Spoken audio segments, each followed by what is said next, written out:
Hey, how's it going, guys? Welcome to a $300 gaming PC build. Now, before we get into this video, let me preface, yes, this build is $300. This is not even going to run games as good as the current gen consoles, that being the PS4 and the Xbox One. It's not going to run games as good as those consoles, obviously, due to the fact that the PS4 is $400, the Xbox One is $500.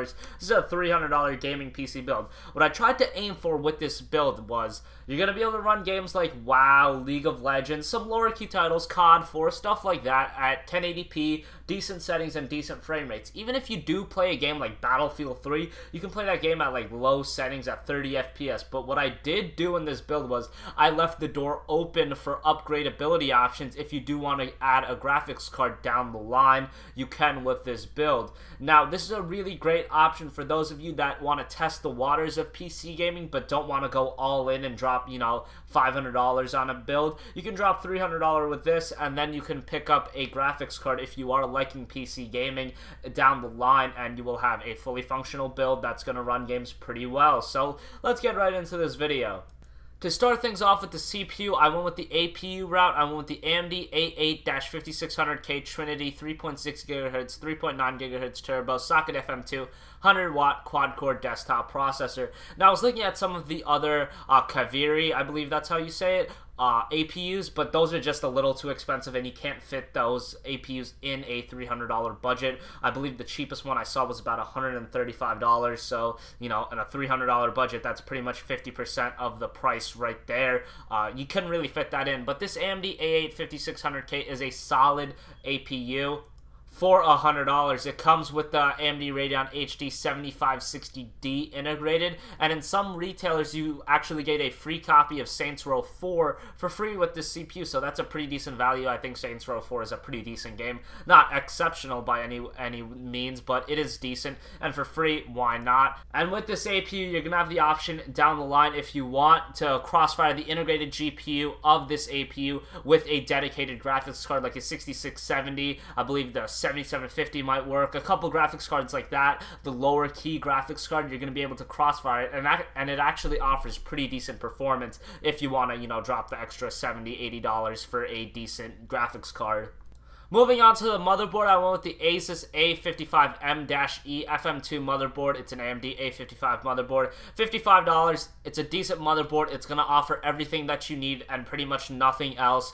Unfortunately, no SATA 6. No USB 3, you're going to get UEFI BIOS, but this is a cheap motherboard. It's going to have all the essentials and pretty much nothing else. It's not going to have any of the fancy stuff. Obviously, no opportunity to go for a crossfire configuration. You don't even have one graphics card in this build, so no need to get a motherboard that can support two, right? So for $55, it seemed like a solid fit in the build, and it's going to, pretty much do everything that it should and nothing else. But it is from Asus. Asus offers good motherboards, and I thought this was a pretty good fit for $55. Obviously, we couldn't go any higher since the $300 budget kind of handicaps us, but I thought this was pretty decent for the budget.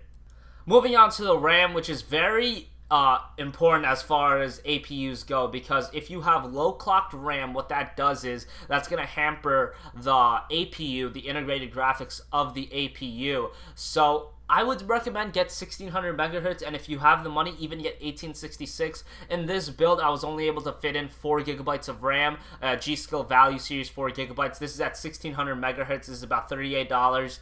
I'd recommend, 6 months to a year down the line, especially with an APU build, that you pick up another stick of this RAM, because you want 8 gigabytes of RAM at 1600 megahertz. And if you do have the money, like I said, go with 1866 megahertz, because that's going to offer slightly better performance for not that much more money. Just couldn't get that in this build, but if you guys do want to get that, that is an option open to you guys. So for $38, I thought 4 gigabytes of RAM was a solid fit. Obviously, you do want to have 8 gigabytes in the future. That's an upgrade you can make 6 months to a year down the line.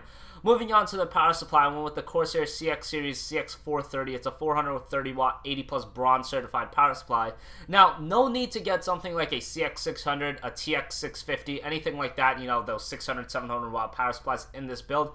First of all, you're not even running a GPU, and while the APUs do tend to run on the more power consuming side, it's 100 watts.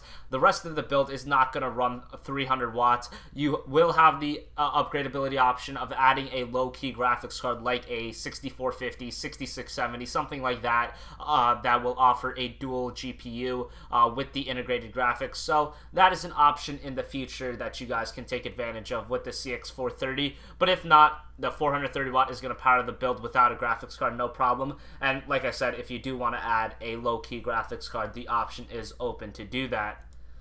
For the hard drive, I went with the Western Digital WD Blue 500 gigabyte. It's a 500 gigabyte hard drive.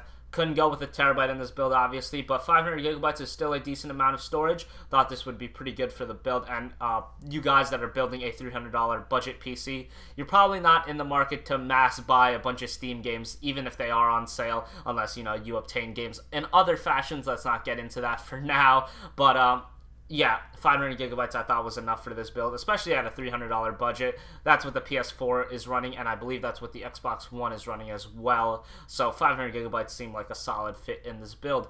Finally, for the case, I went with the Apex SK393. Now, I typically like to defend components as much as I can. I will tell you guys this right now. This case is god-awful. It is god-awful. It will do everything you need it to do, but literally nothing else. This case is literally one of the most ugliest cases I've ever seen in my life. It's $24, so you know what you're getting here. If you guys have maybe $6, $7, $8 more dollars, pick up an NZXT Source 210. That's going to be way better. I believe you can get those for about $35. If you want to go for a little higher end, a Roswell Challenger is on sale right now for about $40. But yeah, if you do want to adhere to the $300 budget, the Apex SK is really the only route you can go. It's a $24 case, so yeah, thanks for watching this video, guys. Remember to hit that subscribe button, like this video, and comment, and I will catch you guys later. Peace.